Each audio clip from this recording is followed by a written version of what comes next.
morning students, welcome once again in the Eklavya International Online Classes. In the previous lecture we have done up to drawbacks of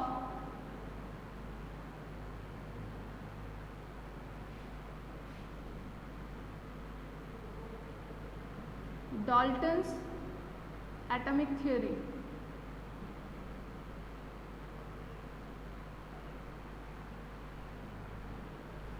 In this topic we have done 3 drawbacks.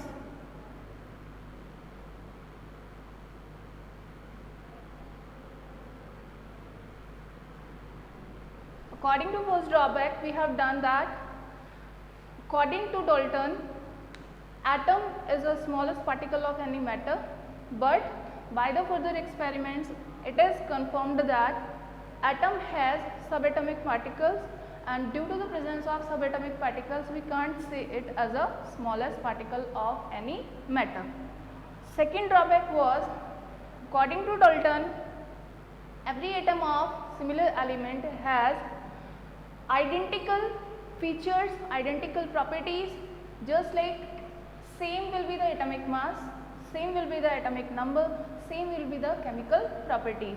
But in the isotopes we will consider same element with the different atomic masses.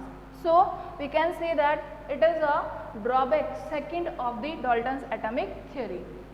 According to third drawback, Dalton stated that different elements are differ in every feature, means they will show the different atomic mass, they will show different atomic number, they will show different chemical properties. But in the example of isobars we will consider different elements with the same atomic mass. That was third drawback of Dalton's atomic theory. Up to here we have done.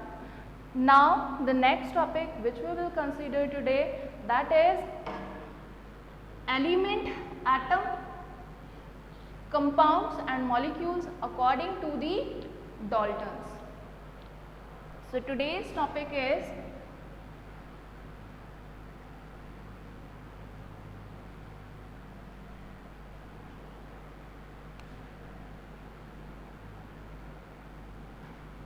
elements and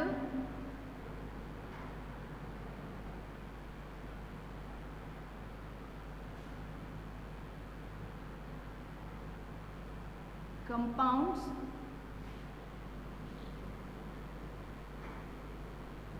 according to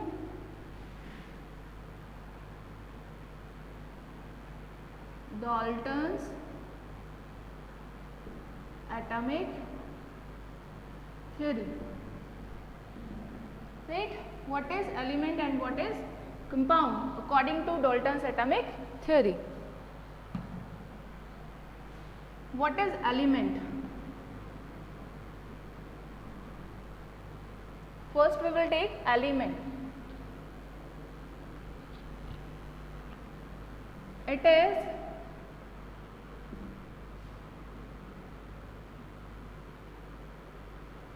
smallest particle or atom of an element which may or may not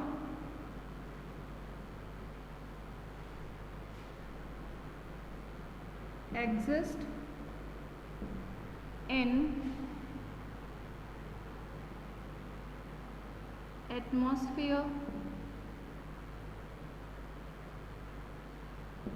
independently.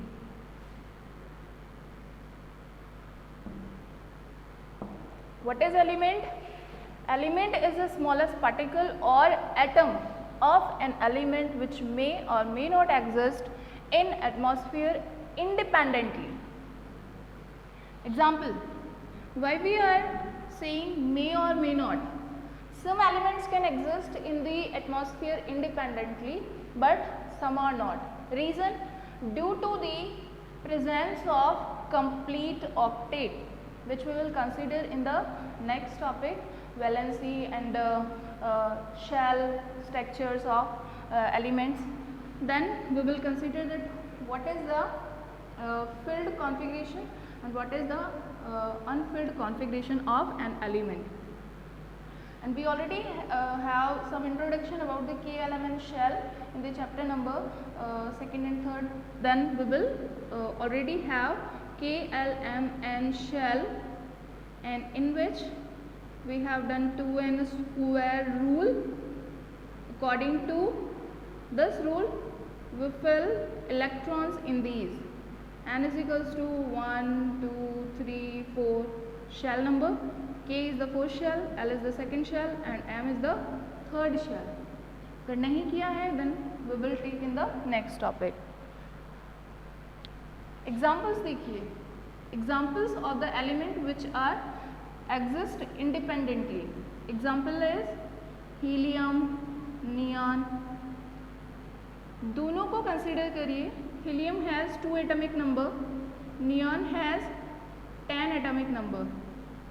If you will fill electronic configuration of the helium, then K shell has 2 electrons, and in the neon, K and L both has complete filled shell, 2 in the K shell and 8 in the L shell. So we can say that both elements have complete outermost shell. So these are elements which may exist in atmosphere independently.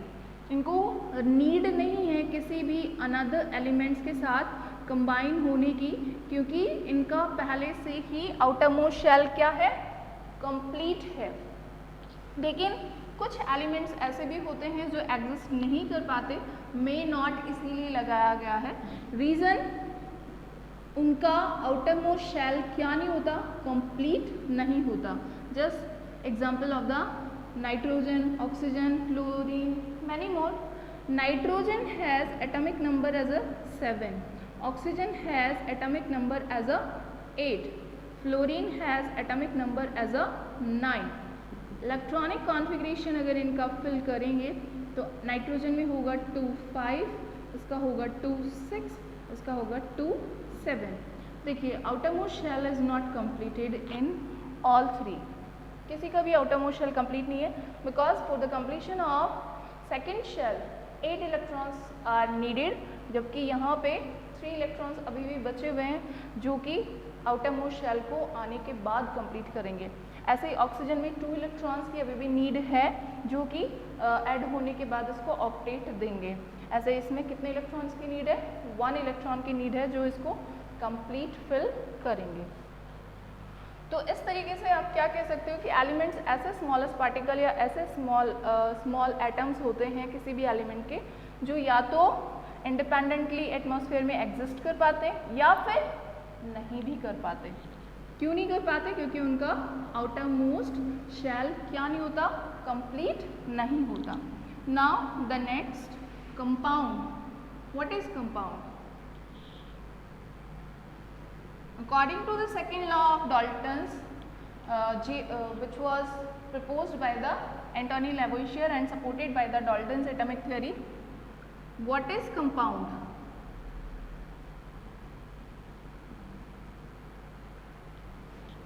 Compound, combination.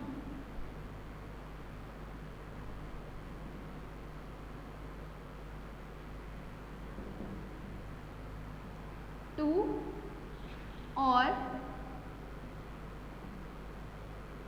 more than 2 elements in definite mass ratio, then they will form compound.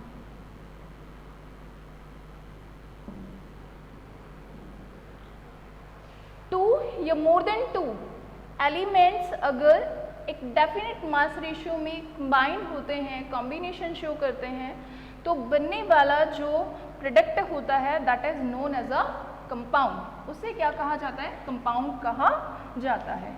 एक और term है molecule. Molecule क्या होता है?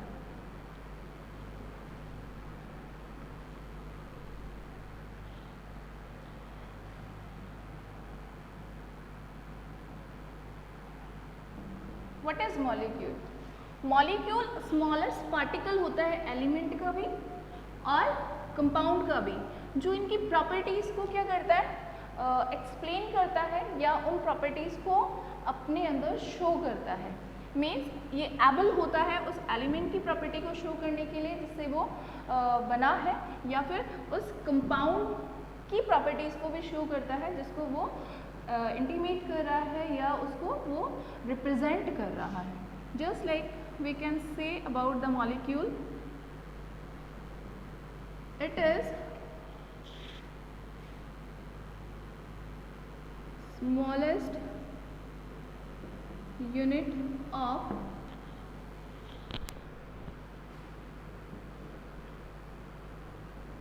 element and compound which is able to show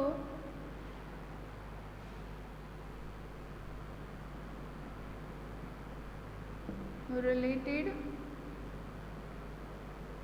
properties of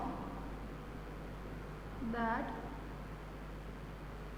element and compound. Right? Molecule just like example अपन ले सकते हैं H2O मॉलिक्यूल है या फिर H2 मॉलिक्यूल है. इस तरीके के मतलब जो भी एलिमेंट्स या कंपाउंड से मिलकर बने होंगे वो उनकी प्रॉपर्टीज़ को शो करेंगे. जैसे कि H2 की अगर अपन बात करें तो H2 का एक मॉलिक्यूल वाटर में पाई जाने वाली जितनी भी प्रॉपर्टीज़ होगी उन सभी को वो शो करेगा. तो क्या कह सकते हैं कि ये कंपाउंड का एक ऐसा छोटा यूनिट है जो उस कंपाउंड में पाई जाने वाली सारी प्रॉपर्टीज़ को शो करता है. तो उसे क्या कहा जाएगा? मॉलिक्यूल कहा जाएगा. ठीक है.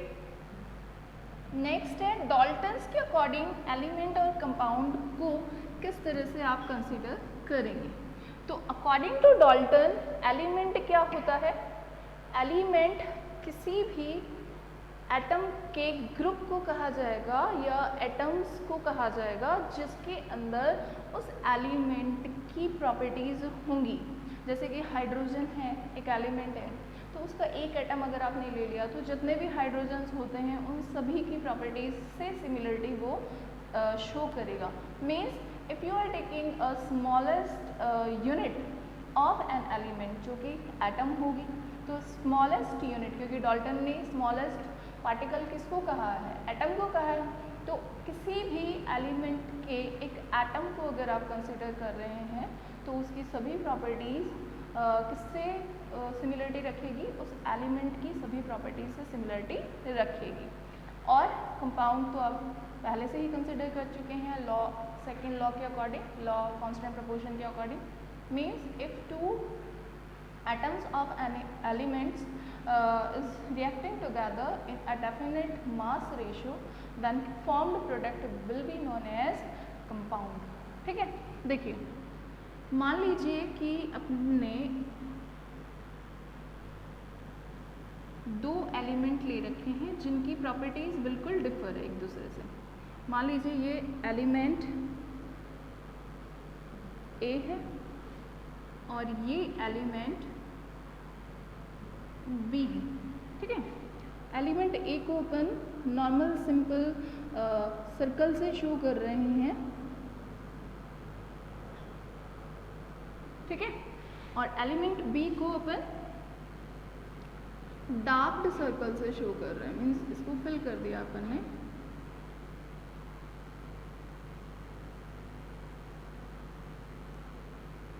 इस तरीके से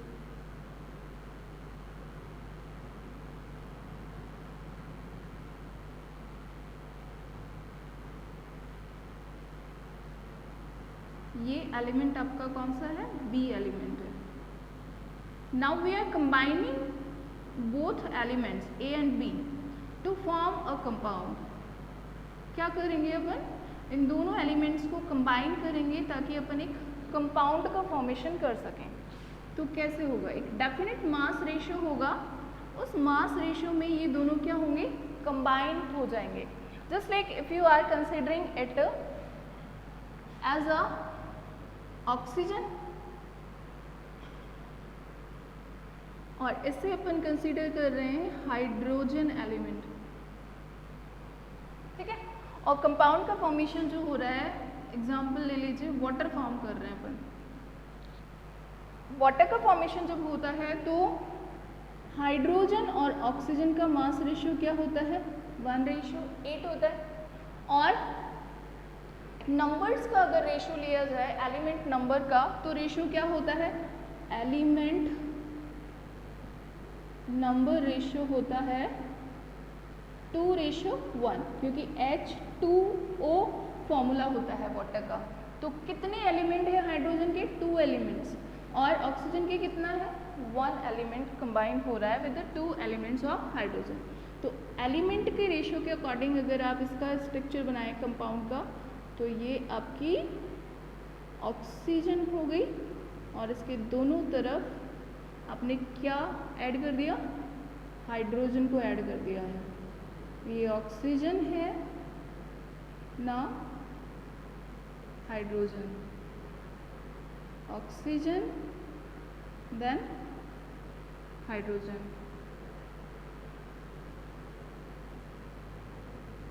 ऑक्सीजन हाइड्रोजन,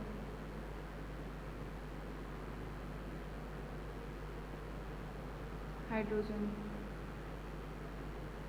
इस तरीके से सारे कंपाउंड्स का फॉर्मेशन एक डेफिनेट रेशियो में हो जाएगा और आपके कंपाउंड बनके तैयार हो जाएंगे। अगर आप इस कंपाउंड को शो करेंगे तो किस तरह से शो करेंगे,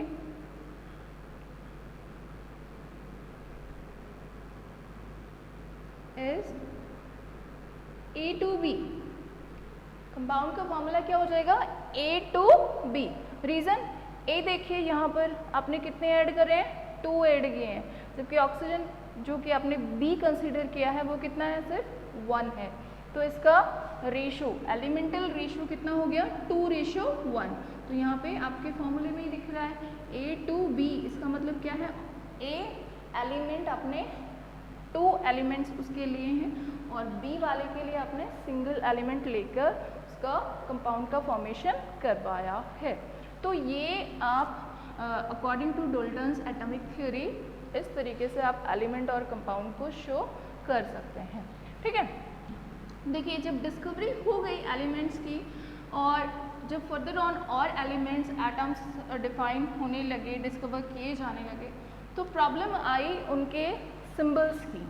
सिंबल्स होते क्या हैं, पहली बात तो ये कि एलिमेंट्स जब डिस्कवर होने लगे बहुत सारे, तो उनको डिफरेंट रखना या एक दूसरे से डिफर आइडेंटिफाई करना नेसेसरी हो गया कि कौन सा एलिमेंट किसका है। तो उसको आइडेंटिफाई करने के लिए पर्टिकुलर उनको आइडेंटिफिकेशन देनी ज़रूरी थी, और उस आइडेंटिफिकेशन के लिए डाल्टन ने अपनी थ्योरी कंसीडर करी और डाल्टन ने कुछ अपने सिंबल्स प्रोवाइड करे एलिमेंट्स को।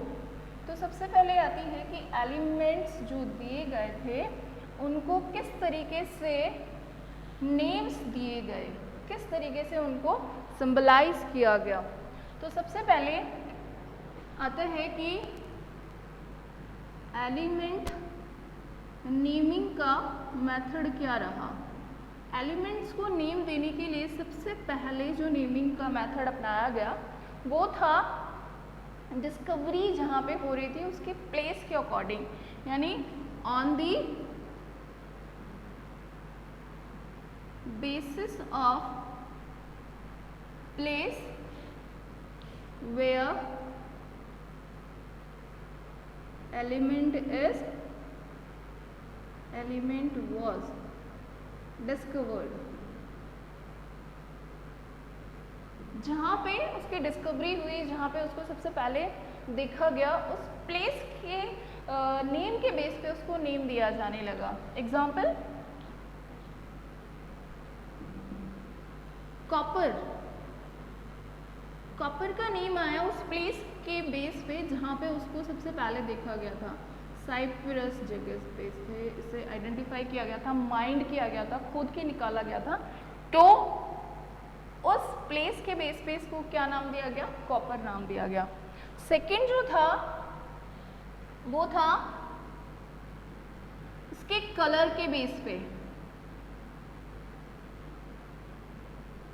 On the basis of the colour. Colour के बेस पे भी क्या किया जाने लगा? नेम दिए जाने लगे। जैसे कि गोल्ड, गोल्ड को उसका नेम दिया गया इसके येलो कलर के बेस पे। ऐसे ही क्लोरीन, क्लोरीन को इसका नेम दिया गया ग्रीन येलो कलर के बेस पे। ये ग्रीन येलो कलर क्या होती है? गैस होती है। तो लैटिन वर्ड जो होता है वो क्लोरस होता है ग्रीन येलो कलर के लिए, तो वहाँ से इसका नेम लिया गया और इसको नेम दिया गया क्लोरीन। तो ये किसके बेस पे थे? उनके फीचर्स के बेस पे, यानी वो कैसे दिखाई देते हैं। जैसे गोल्ड जो था वो चमकीला दिखाई देता था, येलो कलर दिखाई देता था, तो लैटिन वर्ड में जो उसके लिए येलो कलर के लिए जो वर्ड होता है उसके बेस पे इसको गोल्ड नाम दिया गया। ऐसे ही क्लोरीन को उसके कलर येलो ग्रीन कलर की वजह से इसको नेम दिया गया एज अ क्लोरीन। ठीक है।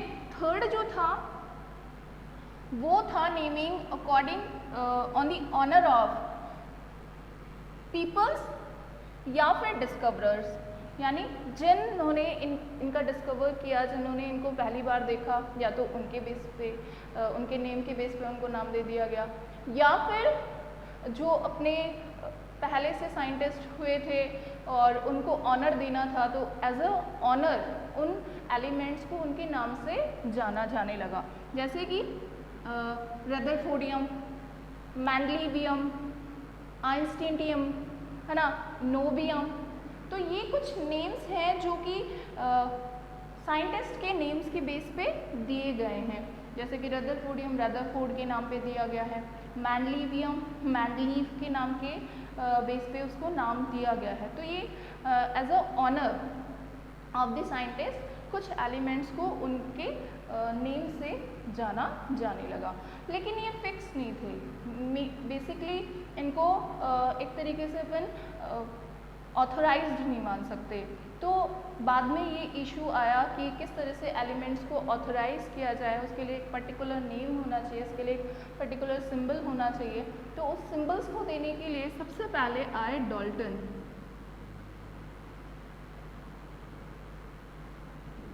ठीक है, और डाल्टन ने उनको सिंबलाइज करना शुरू किया और डाल्टन ने कुछ सिंबल्स दिए, जैसे कि हाइड्रोजन के लिए एक सिंपल सर्कल करके उन्होंने डॉट दे दिया, ये हाइड्रोजन का सिंबल था। ठीक है, फॉस्फोरस के लिए उन्होंने एक सर्कल बना के एक ऐसे ट्रायंगल बना दिया, ऐसे इस तरीके से ट्रायंगल्स में उसको कट कर दिया, 3 ट्रायंगल्स बना दिए और इसको नाम दे दिया फॉस्फोरस। ऐसे ही सल्फर के लिए उन्होंने इस तरीके का सिंबल दिया। लेकिन ये जो सिंबल्स डाल्टन ने दिए थोड़े इनकन्वीनियंट थे, मेमोराइज करने में थोड़े प्रॉब्लम होने लगी, और फिर जैसे जैसे बहुत ज़्यादा एलिमेंट्स डिस्कवर किए जाने लगे तो ये बहुत ज़्यादा प्रॉब्लम करने लगे। तो फिर डाल्टन के बाद नेक्स्ट आए बर्जीलियस। इन्होंने अपना सिंबलाइजेशन शुरू किया देना। तो Dalton, up to Dalton's atomic theory, we have considered that elements are symbolized by the some symbols. तो symbols होते क्या हैं? Symbols होते हैं shorthand representation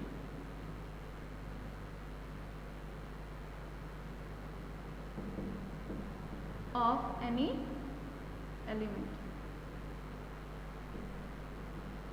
Shorthand representation of an element is known as symbols. तो ये कुछ symbols हैं, एक छोटी सी टेबल दे रखी है जिसके अंदर आपको symbols मिल जाएंगे। तो up to symbols you will do in the Dalton's atomic theory. After it we will start Berzelius theory for the symbolization of the elements. जो आज के लिए इतना ही इनफ है कि आप डाल्टन्स एटॉमिक थ्योरी के अकॉर्डिंग एलिमेंट क्या होता है, कंपाउंड क्या होता है वो देखेंगे, और उसके बाद सिंबल्स उन्होंने कैसे दिए वो कंसीडर करेंगे। Thank you and have a nice day.